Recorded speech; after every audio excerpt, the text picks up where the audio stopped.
Okay, everyone, so we're pivoting today. We are doing new product development. And do you like the way that the Gufterson School of Business logo is just a little bit bigger than the Tellers one, suggesting we're slightly more important than you? You can let me know your thoughts on that one. But yeah, slightly bigger. I think we deserve it. Too. I've just had the best day ever. You know, some days are rubbish and some days are great. But today was amazing. Heard that my daughter was selected to go to Australia for 6 weeks as a school exchange. And she was kind of obsessed with going. And the Colgates never win anything, right? So I won't go into that story right now. So the fact that she actually got selected was pretty incredible. We're always basically the runners up. So there you go. So that was pretty cool. But lots of other great stuff happened today. So I'm in a really good mood. And this topic makes me very excited too. So we're going to do boring distribution. Not that distribution is not important, as you all would have seen with your mystery shops. How you distribute your products and services is pretty critical because they're often the face of the organization. But I think new product development is much more interesting from your perspective, right? And this is definitely going to dovetail with other parts of the class. Another thing that made me happy today was something I read in the newspaper. This is an amazing story that a wildlife group in Canada is thinking of giving bears some guns to protect themselves against humans in the wildlife. You know, because obviously humans like to use the bear spray to protect themselves, but why not protect the bears? Which kind of leads me to the conclusion that, you know, if someone said to me, what's the difference between an American and a Canadian? Now I've read that story, I would say this, right? That the Americans say that you should have the right to bear arms, and the Canadians say you have the right to arm bears. How funny is that joke, right? It's a pretty good one, isn't it? I came up with that one today as well. So anyway, so the Americans have the right to bear arms, and the Canadians have the right to arm bears. Anyway, so I thought I'd say that twice, given I like that one so much. And you don't believe me, do you? But look at this, right? So this is true, right? Look at this picture here. I took this in Whistler last year. This is a picture on a walk around Lost Lake in Whistler, right? And it says, if you're a cyclist, you should yield to a pedestrian who's walking around Lost Lake trails. Fair enough, I say. But if you're a cyclist or a pedestrian, you should yield to a bear. Now, tell me if I'm wrong, but would you ever not yield to a bear?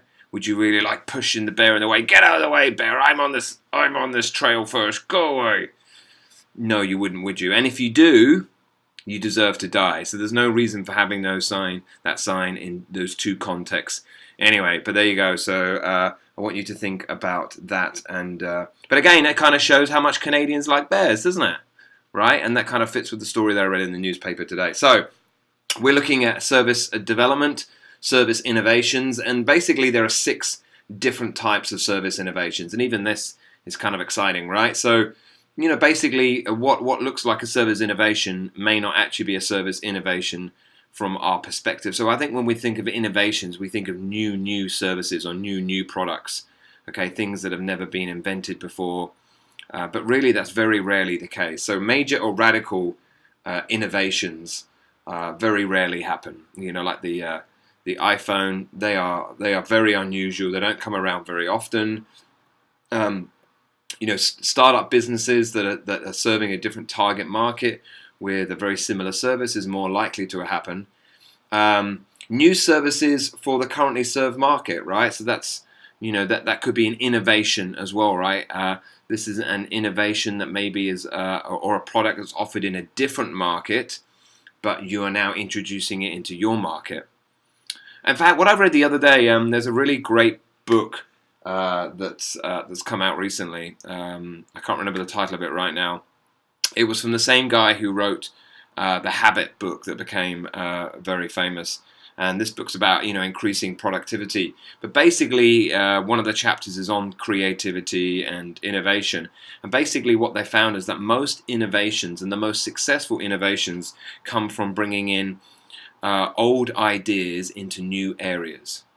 Does that make sense? You know, so maybe a product that's been used in another industry into your industry. Okay, so the best ideas and the most successful ideas are the ones where somebody brings in an old idea from another area or another industry into your industry. So new services for the currently served market. So a product or service that you've never offered before, but exists in another particular industry. Service line extensions. So these are basically extensions of current products that you're selling at the moment. There are add-ons. So, for example, someone, when you introduce the faster speed internet, for example, or fiber optic cable, that's a service line extension, right? So it's not a new service, but it's a different way of offering that service or an extension of that particular service as well, right? So it's not a service improvement in that it's a whole new product, but it's an extension of what you're offering at the moment. Service improvements are where basically you have a current service and you make it faster or quicker for the customers. And style changes maybe basically so a good example is TELUS is revamping its stores right now, and they've got some amazing new TELUS Experience stores. That's a style change, right? It's not it's not an innovation in terms of a new product or service, but it's a style change, and you're offering a different style of service or a different kind of experience for the customers as well. So most innovations come from service line extensions. So adding a new service to a current product line or service line that you have at the moment, a service improvement, making it faster or quicker for a customer to get access to your particular products, and then style changes. So a good example of a service line extension is where Netflix used to do DVDs, and then they offered streaming, right? And then a service improvement maybe where Netflix offer $9.99 for Netflix, but for $11.99 you can get access to Netflix on 5 computers at the same time, because if it's $9.99 only 2 people can get access to it, right? So you introduce an improvement, but people often have to pay for it as well. And new services for the currently served market, they tend to be you have to go through the product innovation process for those particular ones. So they are generally a lot more resource based in terms of doing market research. Is this product going to work? Is it going to not? Whereas the other ones could be slight modifications, may not need much testing at all. So for example, if you're introducing a faster speed internet, you probably wouldn't have to test or trial that before you launched it. So anyway, many different types of service innovations. They come in many different shapes and sizes. And now, what's nice when we get to this kind of end of the course, we start to see some really nice overlaps, right? So this obviously really nicely overlaps with the Bank of America experimentation piece and their groundbreaking approach to implementing new services by using experiments. This is the new service development process. So there's the front end and the implementation part. And the front end, as you'll see, there's a lot of overlaps between this and what we did with the Bank of America. So basically, first of all, you've got to understand the TELUS context, the TELUS business strategy. What is TELUS's strategic priorities, and what direction is TELUS heading in? Right? Are we looking in particular types of technology like fiber cable, particular types of customers? Maybe we're more interested in the retail customer than the business to business, or maybe health is our number one priority, and that will guide your new service development process. And then your new service strategy development then is essentially saying, now we understand the business context. Where are the biggest opportunities from a service context? Where are our biggest opportunities to using the current competencies that we have? So if you remember in the residency, we talked about the sweet spot. So this is really thinking about, well, where do we have those capabilities that the customer would enjoy, and maybe we can get a leap over that competition. Okay, so the competition aren't really offering it; it's our competence, and customers could be interested in this, right? And that really will really help you understand the kind of services that may be more successful in the marketplace than other ones. because otherwise, it's too big to consider every possible opportunity, right? You have to narrow it down somewhere. So understanding the business context and what are your next best opportunities based on the marketplace is your first starting point. And then you do the idea generation, and this is, again, this gets really close to the Bank of America article. This again is where you start to brainstorm about possible opportunities, maybe ideas people have had before. And I think what's really interesting is the Procter & Gamble case. So one reason for making this audio relatively short is I really love you to read the Verizon case and then the Procter & Gamble article. But the Procter & Gamble article really shows you the effort and energy they put into teaching people about how to come up with new ideas, right? It started off with a 2-day workshop, and then they really blew it out from there. So, having a formalized process for idea generation enables you to really select some real huge possibilities. And again, you can see a little bit of that in the Verizon case as well. And then concept development and evaluation. So now you start to really fine-tune that particular concept. And you're looking to speak to employees and customers to really find out, at the very basic level, is this a go, no go, right?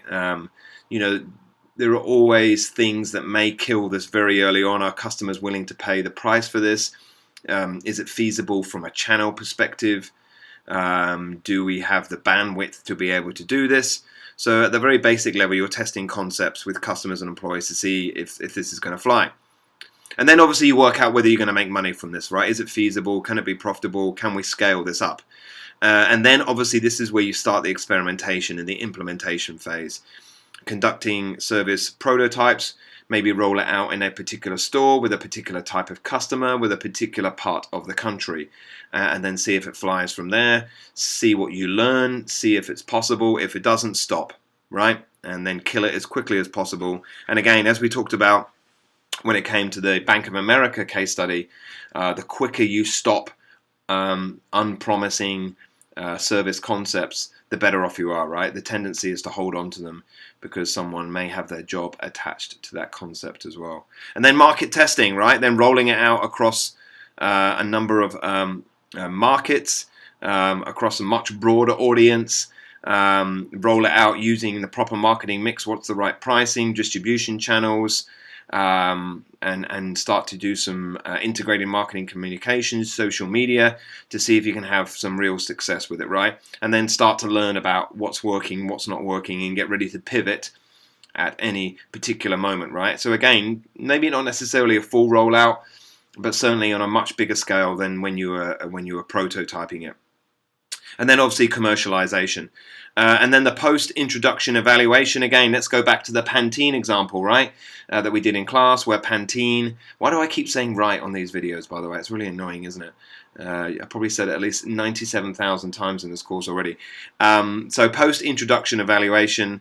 Remember the Pantene example, where they worked out that it's because they gave 2 samples of the shampoo rather than 1, and that enabled people to really test to see if it was a good shampoo or not. If they had only given 1 out, it wouldn't have been enough to give people confidence that a repeat washing really does make their hair look good. As I found out, okay, I used Pantene shampoo 197 times in one day, and that's why my hair fell out. But anyway, evaluating... I always ruin this, don't I? I actually have something to say, and then I ruin it by telling stupid jokes. Anyway, the idea is post-introduction evaluation enables you to work out what worked, what didn't work, what can we learn next time that we introduce a new product. Just like the Pantene example, but just like Procter & Gamble, right? Very sophisticated process, very scientific. Everyone almost follows a formula. And I've said this in class already, right? Creativity is actually one of the most boring sciences. If you follow a particular process, right, you really understand. Oh, I said right again. You understand exactly what your problem or opportunities you're looking at. You collect the right information. You think about it carefully enough. Pop! You'll always have a great idea. So achieving success in developing new services. Services like products, they tend to fail, right? Again, the Procter & Gamble is interesting. 50% of their innovations that they launch now meet revenue and profitability expectations. But again, that's taken a long time for them to get there. In developing new service, the core product itself is often of secondary importance. Many innovations are supplementary services. So in the Internet of Things, the Internet is the core product, but the supplementary services that surround it are probably where you're going to get most of your innovations. Can you control the whole quality of the offering, right? The end-to-end customer experience. Can you manage it yourself? Do you need other people to play a role? Even if other people play a role, can you manage their involvement in delivering that experience? I think this is a really big TELUS issue. I've heard from a lot of people that often marketing and product development are disconnected from what's happening on the front line. Technical people make changes without telling people what's happening on the front line. So this could be very pertinent. Number 3 for you, accompanying marketing support activities are vital, right? Are product development and marketing people fully on board on what needs to happen to make this success on the front line and in the hands of the customer and in the field? And market knowledge is of utmost importance. You know, this customer psychology, moments of power, what makes customers tick, what will make them buy, what can we do to convince and persuade them that this product is the right product for them. So, success factors, 3 success factors: market synergy, good fit between your new product and the firm's image. We talked about that sweet spot. Advantage in meeting the customer's needs, that's where you have the competencies and maybe the capabilities that maybe Bell and Rogers and Shaw don't have. Strong support from the firm during and after launch, and again I think we really see that with the Procter & Gamble, how much they support and encourage innovation and very systematic examination after launch as well. And again, the moments of power stuff, understanding human behavior, customer psychology, which we dug into pricing as well. Again, maybe this is another TELUS issue, but you know, a strong interfunctional cooperation and coordination. The best ideas generally come from groups of people across TELUS working together, right? Genius in groups, not from individual people. The best ideas come from that mix of ideas, the diversity of thinking. That's where we see genius. We don't, you know, we tend to think that people are geniuses. It's not. It's the ideas that are geniuses from people working together. Internal marketing to educate new product and staff, right? Don't keep this information to yourself. People hear about new products and new services from other people. Socialize this as much as possible so everyone gets on board, right? Market research in service development. You know, conduct scientific studies early on so you really get a handle on whether this is going to work or not, and make sure the product concept is really well defined before undertaking field studies, because if customers don't understand it, they could give you feedback that is totally unreliable, right? So make sure you really, really define the concept in a way that people can understand what you're actually going to launch, which could be difficult with technical products. So in summary, there are many different ways of launching new services, re-engineering current service processes.